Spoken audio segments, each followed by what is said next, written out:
सुप्रभात दोस्तों।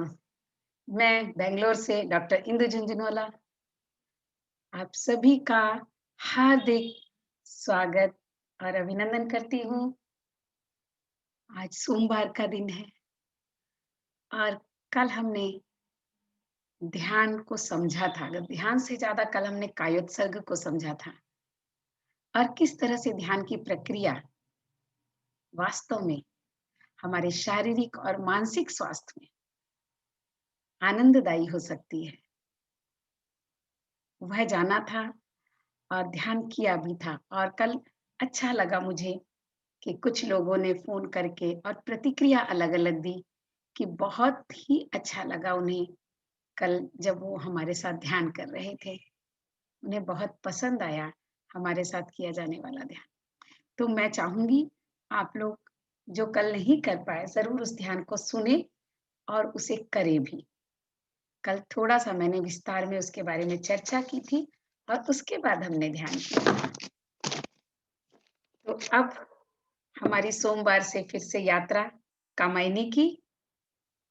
कामायनी की यात्रा भी ना बिल्कुल ध्यान ही है एक तरह से, क्योंकि हम उसके रस में डूब जाते हैं। इतनी खूबसूरती से, इतनी बारीकी से प्रसाद जी ने चित्रण किया है ना मनु के हृदय का और प्रकृति का भी, कि अब हम उसमें जैसे प्रकृति में विलय हो जाते हैं और मनु के हृदय की जो बातें हैं, उसके मन के जो उतार-चढ़ाव है, वो हमें अपने मन के उतार-चढ़ाव लगते हैं। तो इसलिए यात्रा खूबसूरत बन जाती है जब हम उस यात्रा में लय हो जाते हैं, विलय हो जाते हैं, उसमें शामिल हो जाते हैं पूरी तरह से और हम मनु की यात्रा में उसी प्रकार शामिल हुए हैं। तो पिछली बार हमने देखा था कि मनु अकेले हैं, किंतु आशा का संचार हुआ है, तो वो जीवन के लिए प्रयत्न करना आरंभ कर चुके हैं। यज्ञ करते हैं, पाक यज्ञ करते हैं, जिसमें कि वो अपने लिए भोजन पकाते हैं और उस पाक यज्ञ में मानव की जो एक स्वाभाविक सी प्रवृत्ति है दूसरों के बारे में सोचने की, दूसरों के सुख-दुःख को जानने समझने की, उस प्रवृत्ति में बचा हुआ अन्न वो रखकर आ जाते हैं कहीं दूर चल के कि शायद मेरी तरह ही कोई और भी बचा हो और जिसे इस अन्न की आवश्यकता हो। बहुत सुंदर ख़्याल है। लेकिन ये ख़्याल आता है और वो इसको करते हैं, दिन और रात बीतते चले जाते हैं।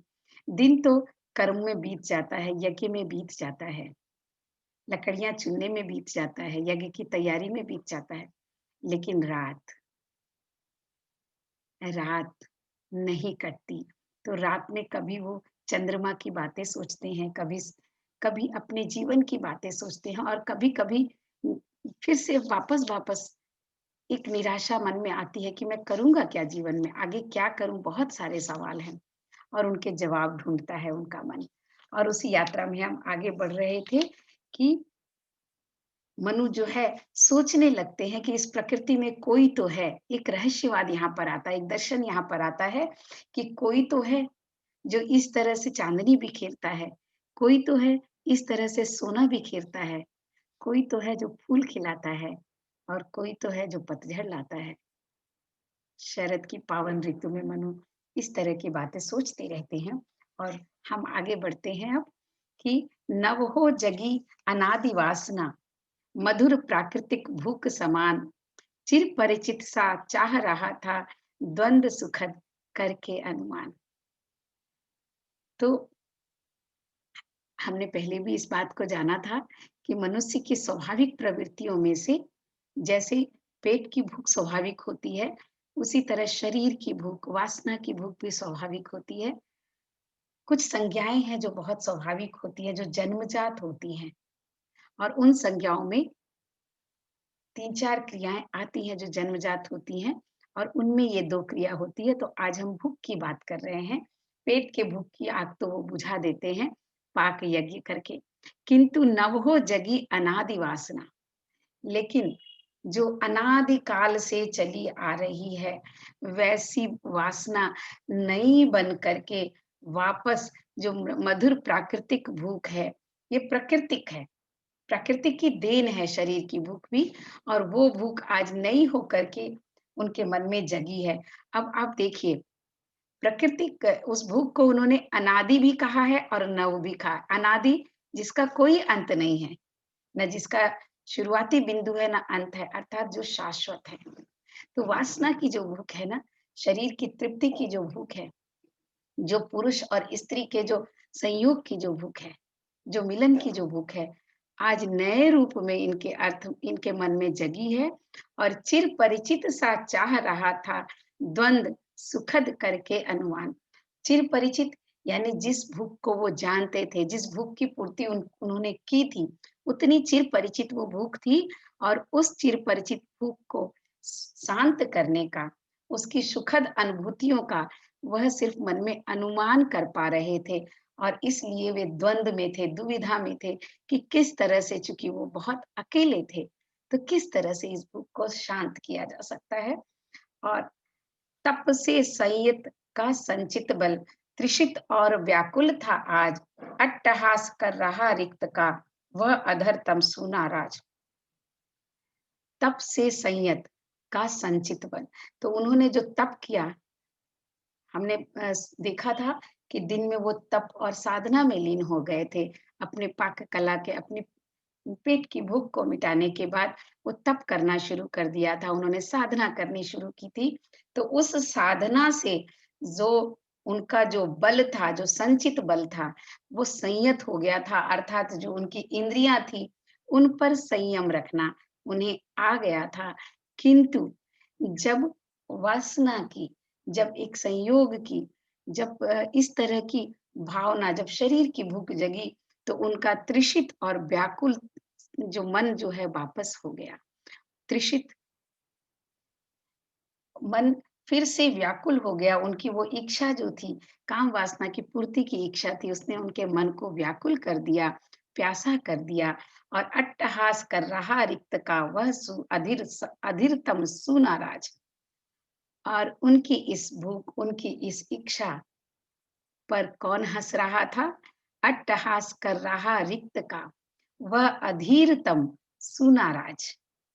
वह जो अंधकार था, अधीर अंधकार जो था, रात्रि का जो गहन अंधकार था, वह जो खालीपन था, वह जो सूनापन था, क्योंकि वो अकेले थे, तो अकेलेपन का जो सूनापन था, वह उन पर हंस रहा था कि तुमने इतना तप किया, अपनी इंद्रियों को अपने वश में करना सीखा और आज वही सारा तप आपका कहीं न कहीं व्याकुल हो गया, उस इंद्रियों पर से आपका संयम खो रहा है। ऐसा मनु का मन कह रहा था, ऐसा मनु का अकेलापन मनु पर हंस रहा था। और उस हंसी में मनु का मन था विकल हो उठा, संवेदन से खाकर चोट, संवेदना जीवन जगती को जो कटुता से देता घोट। बहुत बहुत ही सुंदर बात है कि मनु का मन था विकल विकल हो उठा, संवेदन से खाकर चोट। तो ये जो मनुष्य की जो प्यास है ना, प्रेम पाने की प्यास, ये जो वासना की जो प्यास है, ये मनु को विकल कर देती है, मनुष्य के मन को विकल कर देती है। और वह जो प्रेम पाने की इच्छा है, वह प्रेम, उसकी में जो संवेदनशीलता जो होती है, वो संवेदनशीलता उस प्रेम को जागृत करती है। और वह प्रेम सिर्फ एक पत्नी का प्रेम नहीं है, वह प्रेम एक माँ का, एक बेटी का, एक पिता का, एक भाई का प्रेम भी हो सकता है। किसी भी प्रकार का साथ का प्रेम, परिवार का प्रेम। और वह सब मनु को अब उपलब्ध नहीं था, क्योंकि वो बिल्कुल अकेले थे। और इस अकेलेपन में संवेदना जीवन जगती को जो कटुता से देता घोट, और मनु को जिस साथी की तलाश थी, जिस दोस्त की तलाश थी, सहचरी की तलाश थी, वो पूरी नहीं हुई थी। और इसलिए उनकी जो ये संवेदना थी, इस जीवन जगत का जो ये कटु सत्य था कि वो अकेले अकेले हैं। एक जीवन जगत का कटु सत्य बहुत ये भी है कि हमें किसी के साथ की ज़रूरत है। मनुष्य को कहते हैं ना, सामाजिक प्राणी है, वो अकेले नहीं रह सकता। तो ये एक कटु सत्य है। और दूसरा कटु सत्य, आज वो ये जीवन जगती का कटु सत्य है, पूरे जगत का कटु सत्य है, जीवन का जगत। हम देखें कि जीव में दूसरे प्राणी भी जो है ना, सिर्फ बात मनुष्य की नहीं है, हर प्राणी को साथ चाहिए। तो ये जीवन जगत का जो सत्य है और एक सत्य मनु के साथ था कि वो अकेला था, कोई नहीं था, तो उसकी संवेदना जो है घुट रही थी। उसकी संवेदना ये कटुता जो है उसकी संवेदना को कहीं न कहीं घोट रही थी। घोटना मतलब गला पकड़कर जब हम गले को दबाते हैं तो उसको जो घुटन महसूस होती है, उससे बना है घुट। तो ये जो मनु जो है आज उस घुटन को महसूस करते हैं कि अकेलेपन का दर्द क्या होता है। बहुत सुंदर है। कब तक और अकेले, कह दो हे मेरे जीवन बोलो, किसे सुनाऊँ कथा कहो मत, अपनी निधि न व्यर्थ खोलो। क्या बात है! तो अकेलापन किस तरह से मनु के हृदय में घर कर लेता है। हम कल्पना कर सकते हैं कि हम किसी निर्जन वन में बिल्कुल अकेले हों, तो किस तरह से कितने दिन, कितने महीने, कितने साल अकेले रह सकते हैं। तो दिन पर दिन तो बीतते जा रहे हैं, मनु अकेला है। तो मनु कहता है, अपने आप से ही कहता है कि कब तक और अकेले, मैं कब तक अकेला रहूँगा? कह दो हे मेरे जीवन बोलो। वो अपने जीवन से ही पूछने लग जाता है कि मैं कब तक अकेले रहूँगा? हे मेरे जीवन, मुझे बताओ कि मैं कब मुझे साथी मिलेगा? किसे मैं अपनी कथा सुना पाऊँगा? और ये एक जो व्याकुलता है ना कि मैं किसको, कब और कैसे अपने अकेलेपन को दूर करके अपने मन की बातें, अपनी कथा, अपना दर्द, अपनी खुशी बाँटूँ। तो किसे सुनाऊँ कथा कहो मत, अपना निधि न व्यर्थ खोलो। तो मेरा मेरा जो मेरी जो ये निधि है, मेरी व्यथा जो है मेरी निधि है। मेरा अकेलापन, मेरे मन का दर्द, मेरे मन की प्यास, इन सबको मैं किसे सुनाऊँ? बहुत, बहुत सुंदर है और इसको पढ़ते जाओ ना तो कहीं मन ही नहीं भरता है। आतप तापित जीवन सुख की शांतिमयी छाया के देश, हे अनंत की गणना देते तुम कितना मधुमेह संदेश। और ये सारी जब उनके मन में जब व्यथा चलती है और मन जो है ना बड़ा विचित्र होता है। 1 मिनट में एक भावना आती है और खुद ही हमारा ही मन उस भावना का जवाब भी देता है या फिर वो किसी दूसरी चीज़ की ओर सोचने लग जाता है। तो मन जो है ना बिल्कुल बच्चे की तरह होता है। चित्त जिसको कहते हैं कि तुरंत परिवर्तित होने वाला है, मन तुरंत परिवर्तित होता है। चित्त चेतना से जो बनता है लेकिन वो उसकी चेतना अलग-अलग अंशों पर काम करने लगती है हर समय। तो कहाँ मनु ये बातें सोच रहे हैं अपने अकेलेपन की और तुरंत उन्हें क्या दिखता है कि तप के सुंदरतम रहस्य है, कांति किरण रंजित तारा, व्यथित विश्व के सात्विक शीतल बिंदु भरे नव रस सारा। और ये सोचते-सोचते रात्रि के अकेलेपन में मनुष्य का ध्यान उन नक्षत्रों पर, ग्रह नक्षत्रों पर, तारों पर चला जाता है कि तप के सुंदरतम रहस्य है, कांति किरण रंजित तारा। तो अंधकार के जो सुंदरतम रहस्य के रूप में जैसे कि आप जब कोई साधना हम करते हैं और उस साधना का जो फल होता है, जैसे चंद्रमा उगता है और उसकी शीतल किरणें हर जगह फैलती हैं, उसी तरह से रात्रि के अंधकार में ये जो तारा जो आकाश में जो तारे उगते हैं, उसकी जो कांति है, कांति किरण रंजित तारा। तो ये सब जो तारे की जो किरणें फैल रही हैं, वो तारे की किरणें भी बिल्कुल ऐसे ही लगता है कि जैसे कोई साधना करके उठा हो और उसकी जो है किरणें, उसका जो सौंदर्य, उसका जो प्रकाश, वो रोशनी इस तम में फैल गई हो और यह तम सुंदर हो गया हो। देखिए सुंदरतम रहस्य, सबसे सुंदर रहस्य। जो तारे जो चमकते हैं, उसमें कहीं न कहीं उनका बालक मन रहस्य खोजता है कि आखिर ये तारे चमकते कैसे हैं, इतने सुंदर कैसे लगते हैं और इस रात्रि को जगमगा कैसे देते हैं और व्यथित विश्व के सात्विक शीतल बिंदु, भरे नव रस सारा। और ये जो तारे हैं, तारा में ही चंद्रमा भी एक तारा है, तो चंद्रमा का जो प्रकाश है, उन सबको देखते हुए व्यथित विश्व के सात्विक शीतल बिंदु, जो ये जब जब मन हमारा दुखी होता है ना, तो हमें हर कोई दुखी नज़र आता है। तो आज इनका मन व्यथित है, तो इन्हें हर कोई व्यथित नज़र आता है और उस व्यथा में उस तारों का चमकना, उस चंद्रमा का चमकना, वह उन्हें कैसा लगता है? सात्विक शीतल बिंदु भरे नव रस सारा। तो सारे नए रसों को भर करके यह जो शीतल बिंदु आकाश में चमक रहा है, जो शीतलता देने वाला है, ऐसा तारा यानी चंद्रमा शाश्वत है, सात्विक भी है, उसमें कोई भी अवगुण नहीं है। सात्विक होना, सत्गुण से जो संपन्न हो, वो सात्विक होता है। तो बहुत सुंदर इन्होंने चंद्रमा को और तारों को सात्विक कह के उसके सौंदर्य को, उसकी शीतलता को बहुत ही सुंदर रूप से यहाँ परिभाषित किया है। तो अपने दुःख के साथ-साथ जब वो चंद्रमा की शीतल किरणें देखते हैं, तारों को टिमटिमाते हुए देखते हैं और उनकी रोशनी को देखते हैं, उनके शीतल बिंदुओं को देखते हैं, तो उनमें फिर से एक आश्चर्य भरता है, फिर से एक कहीं न कहीं शांति आने लगती है और तब वो कहते हैं कि आप आतप तापित जीवन सुख की शांतिमयी छाया के देश, हे अनंत की गणना, देते तुम कितना मधुमेह संदेश। तो उन्हें लगता है कि तुम कितने सुंदर हो, कितना मीठा संदेश तुम दे रहे हो। आतप तापित जीवन सुख की, आतप अर्थात धूप यानी व्यथा की धूप, दर्द की धूप, तापित यानी तप्त हो जाना उससे और छाया के देश मतलब छाया यानी शांति का देश।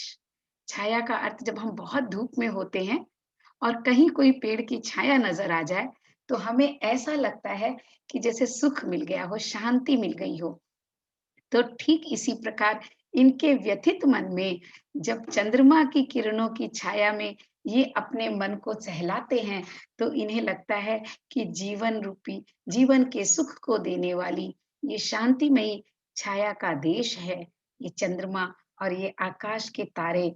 तो पूरे आकाश को इन्होंने जैसे छाया का देश कहा, जहाँ से कि शीतल किरणें प्रवाहित हो रही हैं और धूप से व्यथित धूप यहाँ पर वास्तव में धूप नहीं है। आतप तापित, आतप का अर्थ है व्यथा रूपी धूप से जो तप रहे हैं, व्यथा रूपी धूप से जो परेशान हो रहा है मनु का मन, उस उस प्रदेश को ये जो आकाश गंगा है, ये पूरी जो आकाश छाया हुआ है और उसमें जो शीतलता प्रवाहित हो रही है, वो छाया दे रही है, यानी सुख देने वाली बन रही है और तब वो फिर से उस अनंत को याद करते हैं, जिस अनंत ने इन सबको रचा है, ऐसा मनु को लगता है। हे अनंत की गणना, देते तुम कितना मधुमेह संदेश। तो जो अनंत है, उसकी गिनती भी तुमसे की जा सकती है। अनंत यानी जो असीम है, उस असीम में ही तुम्हारा भी एक हिस्सा है, तुम भी उस असीम के एक भाग हो, जो कि कितना मधुर संदेश दे रहे हो। तो इसमें 2 अर्थों में ये परिभाषित हो सकता है कि जो चंद्रमा की शीतल किरणें हैं, वो उनके शरीर की वासना के गर्म ताप को सुख प्रदान कर रही है और एक मधुर संदेश दे रही है और उस मधुर संदेश को सुनकर मनु का हृदय सुख पा रहा है, शांति पा रहा है। और फिर देखिए कितना खूबसूरती से कहते हैं कि जब कामना सिंधु तट आई ले संध्या का तारा दीप, फाड़ सुनहली साड़ी उसको उसकी, तू हँसती क्यों अरि प्रतीप। क्या बात है! मतलब प्रसाद जी की कल्पना और उनका जो मानवीकरण है ना, वो मन को इतना आह्लादित कर देता है हर पंक्तियों के बाद कि जब कामना सिंधु तट आई, ले संध्या का तारा दीप। तो रात्रि तो बहुत ही मधुर लगती है मनु को, लेकिन संध्या और रात्रि दोनों का वर्णन इतना खूबसूरती से करते हैं कि मानो वे दोनों स्त्रियाँ हैं। तो जब कामना सिंधु तट आई ले संध्या का तारा दीप, तो यहाँ पर संध्या जो है स्वर्णिम प्रकाश के साथ जब कामना को सिंधु तट पर लेकर आ गई, जो उनकी जो मन की कामना थी, उसको संध्या का जो तारा दीप जला संध्या ने जब तारा का दीप जलाया, तारा रूपी दीपों को जब संध्या रूपी स्त्री ने जलाया, तो क्या हुआ? कामना सिंधु तट पर आ गई, यानी कामना एक किनारे पर आ गई, यानी कामना की पूर्ति की इच्छा ज़्यादा जाग गई और फाड़ सुनहली साड़ी उसकी, तू हँसती क्यों अरि परदीप। तो देखिए किस तरह से रात्रि ने उसकी सुनहली साड़ी को फाड़ दिया, फाड़ सुनहली साड़ी। संध्या के समय कैसा होता है, सूर्य की किरणें जो है ना एकदम बहुत हल्की सी ऐसी लगती हैं कि जैसे कि शाम ने कोई सुनहरे रंग की साड़ी पहन रखी हो संध्या ने। तो यहाँ ये कल्पना करते हैं कि संध्या ने सुनहरे रंग की साड़ी पहनी है और ताराओं के दीप जलाने की का प्रयास कर रहा है।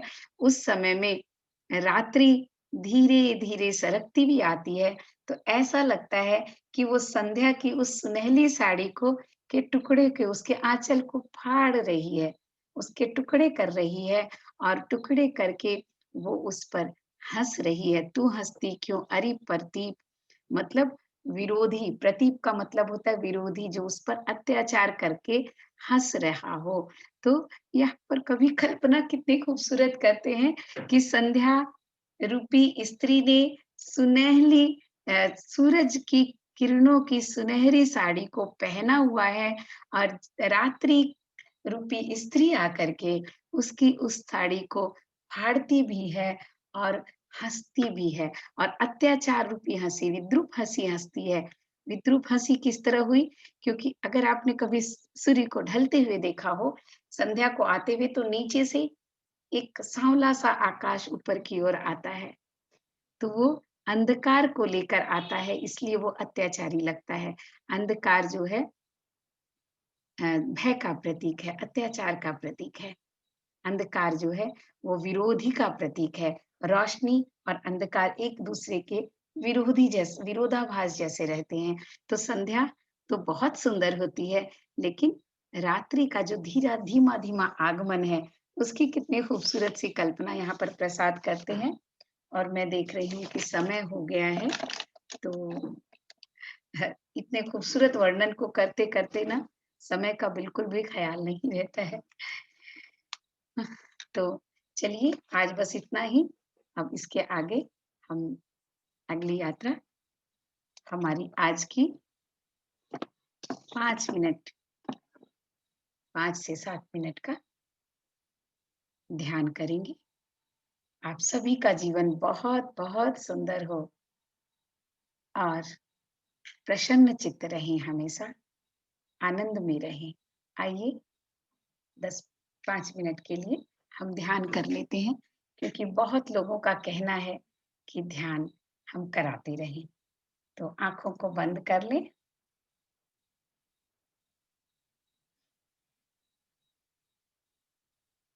एक लंबी और गहरी साँस लें।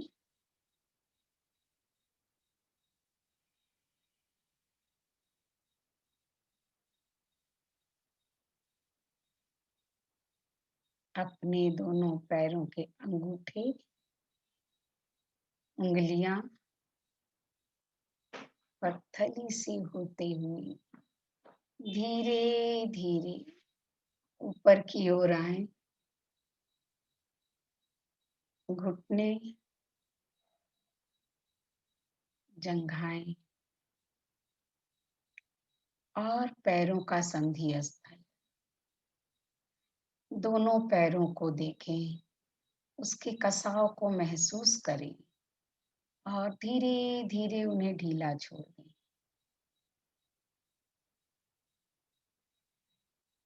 रीढ़ की हड्डी से होते हुए उसके चारों ओर फैले, कमर से पीठ तक सारे स्नायु तंत्रों को महसूस करें। रीढ़ की हड्डी बिल्कुल सीधी और उसके साथ लगे सारे स्नायु तंत्र बिल्कुल विश्राम में, बिल्कुल शांत और ढीले। धीरे-धीरे पेट के निचले हिस्से, नाभि, पेट, छाती, फेफड़ा और कंधे तक आ जाएं। पूरे सामने के पेट और छाती को ढीला छोड़ दें। दोनों हाथों की उंगलियां, हथेली, कलाई, कलाई से होते हुए धीरे धीरे कंधे तक आए और कंधे को पूरी तरह ढीला छोड़ दें। एक कसाव था कंधे में, अब ढीला हो गया है।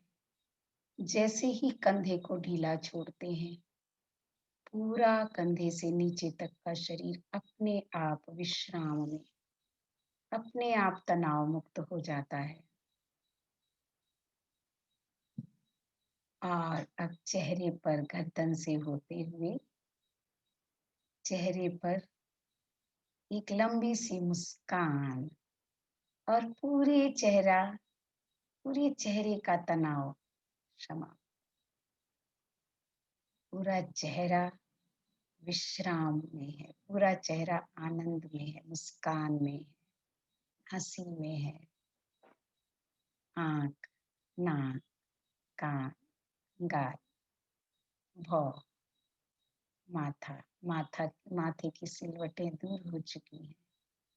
और कान, कान से पीछे का हिस्सा, पीछे का मस्तिष्क, उसकी सारी सिराएं भी, उसके सारे स्नायु तंत्र भी विश्राम में है। और ऊपर का सर, वहां से होते हुए कल जैसे मैंने आप लोगों को बताया था, दृष्टा भाव, मैंने आप लोगों को बताया था कायोत्सर्ग का महत्व और किस तरह से भेद विज्ञान की बात की। तो आइए आज इसको दोहराने का प्रयत्न करें। एक बार माथे के बिंदु पर अपना ध्यान केंद्रित करके पूरे शरीर को देखकर फिर से विश्राम में छोड़ दें, पूरी तरह से शिथिल कर दें। और मैं आत्मा, सकारात्मक ऊर्जा, चेतन तत्व इस शरीर, जड़ शरीर से अलग दृष्टा बनकर इस शरीर को देख रहा हूं। मैं अर्थात जानने वाला, मैं अर्थात दृष्टा, मैं अर्थात चेतना, जो एक गवाह है, एक विटनेस है इस शरीर की क्रियाओं का, गवाह है इस मन के बातों का, गवाह की तरह अपने मन में उठने वाले सवालों को देखिए। अपने शरीर में अगर कहीं कोई दर्द, कोई विकार है तो उसे देखें और बस देखते रहें, दृष्टा बनकर देखते रहें।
शरीर में अगर कोई कसाव आ गया हो तो उसे फिर से ढीला छोड़ दें।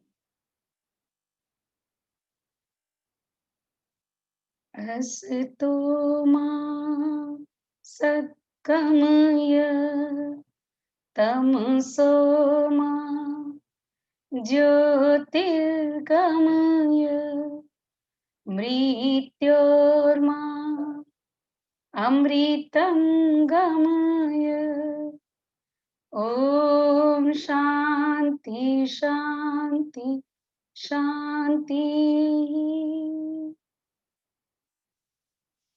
जो बैठे रहना चाहें ध्यान में बैठे रह सकते हैं, और जो उठना चाहें धीरे धीरे अपने हथेलियों को रगड़ें, अपने चेहरे पर हाथों को फिराएं और पूरे शरीर से जागृत कर दें। शरीर की ओर वापस मुड़ें, अपने शरीर को महसूस करें, दृष्टा भाव से वापस निकलकर अपने शरीर में अवस्थित हों और दोनों हाथों को रगड़ें और अपनी आंखों पर 30 सेकंड के लिए रखें।